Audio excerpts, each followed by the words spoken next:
Good morning students.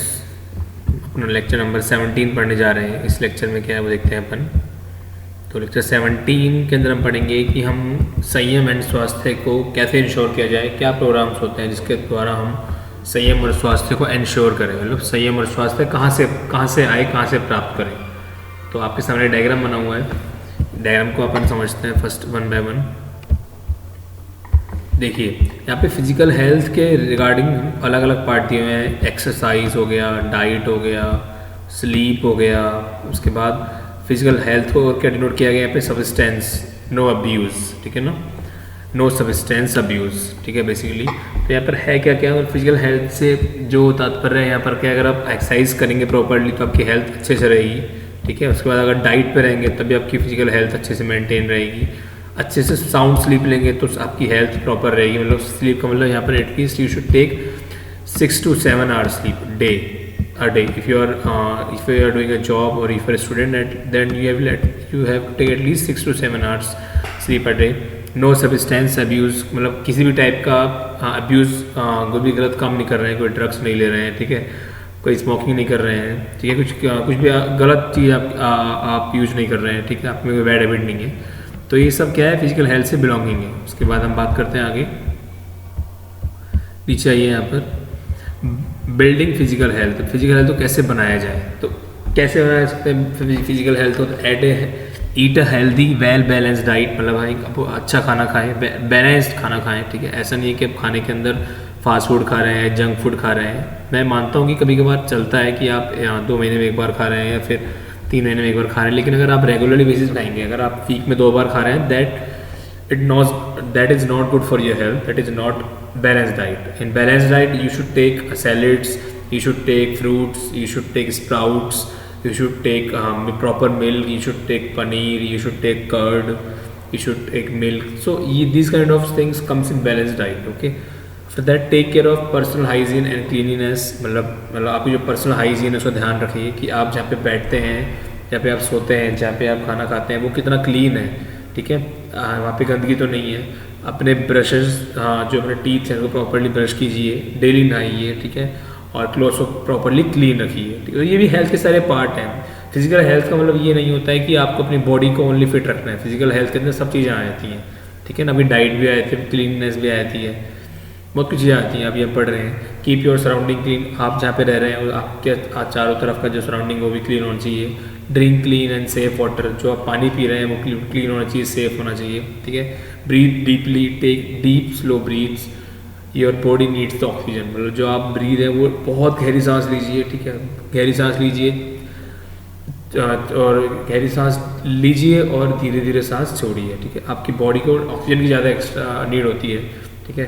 Go for a walk regularly, ठीक है, daily सुबह मॉर्निंग के अंदर आप वॉक के लिए जाएँ। अगर आपको मॉर्निंग में टाइम नहीं मिलता है तो आप शाम को जाएँ।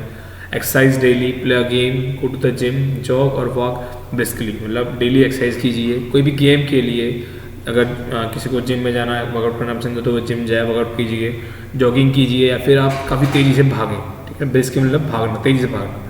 Avoid Fiji drinks, Fiji drink में जिसके अंदर कार्बन डाइऑक्साइड होती है, जैसे कोल्ड ड्रिंक हो गया, सॉफ्ट ड्रिंक्स हो गई, कोकोला हो गया, फैंटा, मेरिंडा, ड्यू, इनको अवॉइड कीजिए, ठीक है ना। इसमें ओनली गैसेज होती हैं, ठीक है। आपको पता होगा एग्जाम्पल कि अगर कोकोला को या पेप्सी को अगर आप मान लो फ्लैश में डालेंगे तो वो जो आपका मार्बल होता है, ठीक है, वो मार्बल क्लीन हो जाता है, ठीक है। तो उसके अंदर मतलब वो क्या होता है, एज एसिड काम करता है, मतलब कार्बन डाइऑक्साइड गैस उसके अंदर निकलती है, ठीक है। तो जंक फूड हो गया, चिप्स हो गया, इनको जितना अवॉइड कर सकते हो उतना अवॉइड कीजिए। ईट इन ए मॉडरेट क्वांटिटी, ठीक है ना, एक मॉडरेट क्वांटिटी में खाना खाइए। ऐसा नहीं है कि आपको भूख तो बहुत कम लग रही है लेकिन आप एक्स्ट्रा खा रहे हैं क्योंकि आपको मन कर रहा है खाने का, ठीक है ना। Less is better than excess, कम खाइए, कम खाना ही ज़्यादा खाने से बेटर होता है, क्योंकि अगर आप ज़्यादा खाना खा लेंगे तो उससे ओबेसिटी होगा, ठीक है, या फिर वॉमिटिंग होगी, आपके सिर में दर्द होगा, चक्कर आएंगे या फिर गैसेस बनेंगी, ठीक है ना। But make sure what you eat is nutritious, लेकिन जो भी आप खा रहे हैं वो ध्यान रखिए क्या होना चाहिए, उसके अंदर न्यूट्रिएंट होने चाहिए बेसिकली, मतलब प्रोटीन्स होने चाहिए, विटामिन होने चाहिए उसके अंदर। कुछ लोग विटामिन बोलते हैं, कुछ लोग वाइटामिन बोलते हैं, ठीक है, दोनों प्रोनाउंसिएशन सेम है।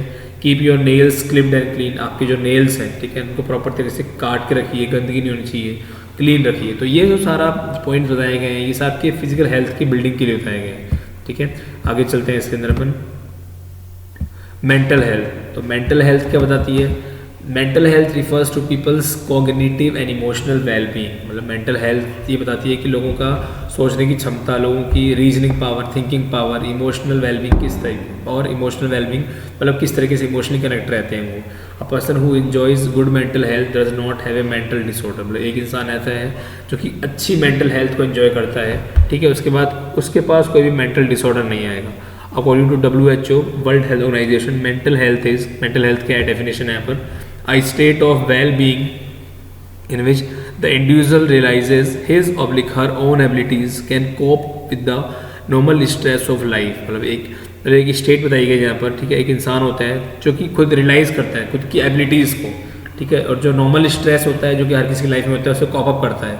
Can work productively and fruitfully, मतलब वो ही क्या है प्रोडक्टिवली काम कर सकता है और उसको मतलब जो सक्सेस मिलेगी या फिर जो उसको उसका रिजल्ट मिलेगा वो काफ़ी अच्छा मिलेगा।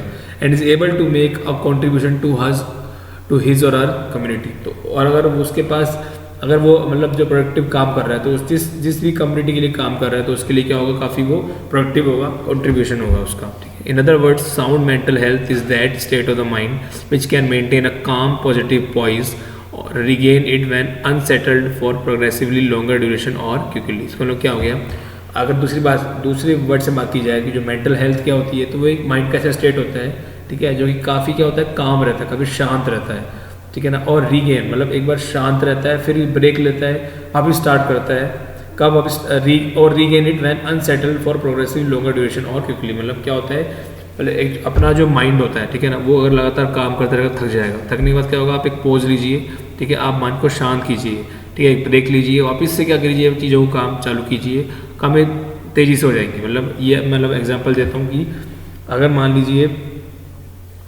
सपोज़ कीजिए कि आप किसी एग्ज़ाम की प्रिपरेशन कर रहे हैं, ठीक है, और आपको प्रिपरेशन करते करते काफ़ी टाइम हो गया है, ठीक है, तो 15 दिन हो गए, 20 दिन हो गए, तो ऐसा लगता है कि you will feel kind of boringness. तो आप क्या कीजिए, एक दिन बिल्कुल रिलैक्स कीजिए, उस दिन आप बिल्कुल पढ़ाई मत कीजिए, अब वो काम कीजिए जिसमें आप करने अच्छा लगता है। अगर मान लो किसी को मूवी देखना अच्छा लगता है तो वो मूवी देखे पूरे दिन, ठीक है, किसी को पिकनिक पे जाना पसंद है तो पिकनिक पे जाए, किसी को खेलना पसंद है तो खेले, तो उससे क्या होगा, आपकी जो एफिशिएंसी है काम करने की वो 2 टाइम्स हो जाएगी। ये लिखा हुआ इसके अंदर। In the midst of all external vagaries of work life and social existence, तो फिर वैगरीज का मतलब क्या है वो देखते हैं हम। तो यहाँ पे बात कर लेते हैं हम वैगरीज मतलब यू कैन से कि इरेगुलरिटी। तो in the mind set of all external vagaries of work life and social existence, तो इसमें ये बताना मतलब बेसिकली क्या कहना चाहे इसके अंदर, आप इससे देखते हैं इस लाइन को कि in other words, sound mental health is that state of the mind which can maintain a calm, positive poise or regain it when unsettled for progressively longer durations or quickly in the midset of all the external vagaries of work life and social existence। मतलब क्या कहना चाह रहे हैं कि आपको अगर आपकी जो मेंटल हेल्थ है वो काफ़ी साउंड है तो उसका मतलब ये है कि आप उस टाइप के माइंड के अंदर हैं जहाँ पे अपना जो काम कर रहे हैं काफ़ी शांति से हो रहा है, ठीक है, आप ब्रेक ले रहे हैं, एफिशिएंसी को इंक्रीज़ कर रहे हैं, ठीक है, और जो भी इरेगुलरिटीज़ आ रही हैं उसको हम हटा रहे हैं, ठीक है। आगे बात करते हैं हम इसके अंदर। Most people agree that mental health includes the ability to enjoy life, the ability to bounce back from adversity, the ability to achieve balance, the ability to be flexible and adapt, the ability to feel safe and secure and self actualisation.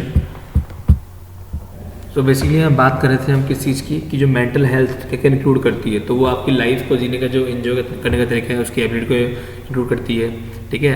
आप जिस काम जैसे कर रहे हैं, आपकी जो adversity है मतलब विविधताएँ हैं आपकी, या फिर आप कोई भी एडवर्स मतलब जो काम आप कर रहे हैं उसके अपोजिट के काम हो जाए उसको वापस से लाने का कोई की एबिलिटी को शो करती है, ठीक है। और जो बैलेंस बनाने का काम करती है वो आपकी एबिलिटी है, ठीक है। या फिर कितने फ्लेक्सिबल हैं, कितने अडेप्ट कर पा रहे हैं चीज़ों को आप, ठीक है, कितना सेफ रह पा रहे हैं, कितना सिक्योर रह पा रहे हैं, कितना सेल्फ एक्चुअलाइज कर पा रहे हैं, इन सब चीज़ों को क्या करती है, बिलोंग करती है। उसके नीचे एक छोटा सा ग्राफ बना हुआ है, cycle of mental health, basically diagram बना हुआ है, इसको देखते हैं। इसमें क्या है, साइकिल ऑफ मेंटल हेल्थ के अंदर क्या दिखाया हुआ है, देखो यहाँ पर देखिए, यहाँ पर क्या है, यहाँ से द प्रोसेस यहाँ से स्टार्ट होता है, प्रोसेस बिगेन्स हेयर, ठीक है ना।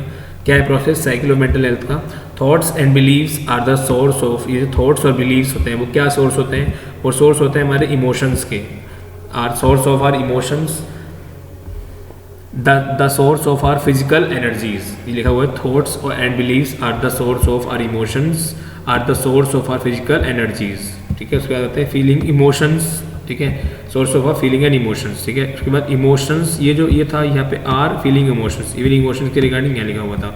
उसके बाद क्या लिखा हुआ है, feeling emotions, emotions act as a driver of our behaviour actions, ठीक है। ये क्या है, मतलब बिहेवियर एक्शंस बिलोंग करते हैं। उसके बाद बिहेवियर एक्शंस को क्या बताया गया है, behaviours are a choice or examples of free will, हमारे अकॉर्डिंग जो हमारा बिहेवियर रहेगा वो हमारा चॉइस के अकॉर्डिंग रहेगा। उसके बाद behaviour and actions, behaviours sooner और लेटर विल जनरेट, और जो बिहेवियर होता है वो तो बहुत पहले या फिर काफ़ी लेट जनरेट हो जाता है। क्या जनरेट करता है, कॉन्सिक्वेंसेज गिवन बाय अदर्स, ठीक है। तो जो कॉन्सिक्वेंसेज आते हैं वहाँ से वो, उसके बाद वो कॉन्सिक्वेंसेज आगे की तरफ जाते हैं उसको बताता है, ठीक है।